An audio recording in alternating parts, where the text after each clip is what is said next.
আমরা কিছুদিন ধরেই একটা পেশেন্টের কিছু কমপ্লেন নিয়ে প্রায়ই পাচ্ছি। মেল পেশেন্টরা তাদের সেক্সুয়াল অ্যাংজাইটি, তার থেকে ইরেকটাইল ডিসফাংশন, পারফরমেন্স অ্যাংজাইটি, এই সমস্ত নিয়ে আসছে। মানে ব্যাপারটা কি, যে তাদের বেশিরভাগ ক্ষেত্রেই যে বিরাট যে ফিজিক্যাল প্রবলেম আছে তা না, কিন্তু হয়তো কোনো কারণে একবার হয়েছে, ধরো ওয়াইফের কোনো প্রবলেম আছে বা অন্য কিছু কারণে কোনো সময় সে যখন ইন্টারকোর্স করছিল তখন তার প্রবলেম হয়েছে, হয়তো ইরেকশন হয়নি বা সে ইজাকুলেট করতে পারেনি।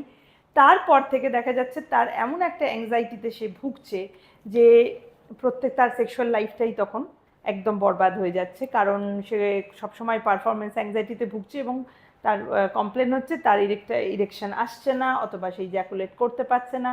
অথচ দেখা যাচ্ছে তাকে যদি জিজ্ঞাসা করা যায় যে সে অন্য সময় যখন তার এই অ্যাংজাইটিটা থাকে না, বেশিরভাগ ক্ষেত্রে যার ছেলেরা যখন নিজেরা ট্রাই করে, যেমন ম্যাস্টারবেট করতে পারে, তখন কিন্তু পারছে, ঠিক আছে। কিন্তু অতএব আমি সেটা আবার স্ট্রেস করে বলতে চাই, যাদের এই ধরনের সমস্যা আছে বেশিরভাগ ক্ষেত্রেই এটা নিজেরাই বুঝতে পারছো যে এটা একটা একটা mental anxiety, back of the মাইন্ডে কিছু একটা অ্যাংজাইটি চলছে, সেই ক্ষেত্রে হচ্ছে এরকম। বা যখন অনেক সময় ওয়াইফ বলছে যে এরকম তোমাকে এই দিনে ইন্টারকোর্স করলে তবে আমাদের বাচ্চা আসবে বলে এই রকম যে একটা শর্ত দিলেও অনেক সময় এরকম একটা অ্যাংজাইটির চান্স ছেলেদের মধ্যে বাড়তে থাকে।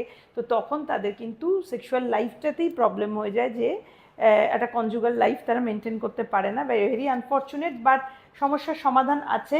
এক্সপার্টের কাছে যদি দেখাও, আর যদি তুমি একটা সাইকিয়াট্রিস্টের কারো ওপিনিয়ন নাও, সবসময় ওষুধ লাগবে তা না, বাট কিছু কাউন্সেলিং করলেও কিন্তু এর থেকে তুমি ইমপ্রুভ করতে পারবে। এছাড়া কিছু কিছু ব্লাড টেস্ট, কিছু কিছু হেলথ প্রবলেম চেক আপ, এগুলো আমরা করে দেখি, যদি এগুলো কোনো কারণ থাকে তো সেগুলোতে কিন্তু উপকার পাবে। কথা বললেই তুমি বুঝতে পারবে যে এই কথাগুলো কিছু ইন্টিমেট কথা থাকে, সেই কথাগুলো যদি তুমি তোমার ডক্টরের সাথে শেয়ার করো বা ডক্টর তোমাকে সেইগুলো নিয়ে জিজ্ঞাসা করে, তুমি ওপেন আপ করো, তাহলে কিন্তু সমস্যার সমাধান তোমার নিজের হাতেই থাকবে, দেখবে।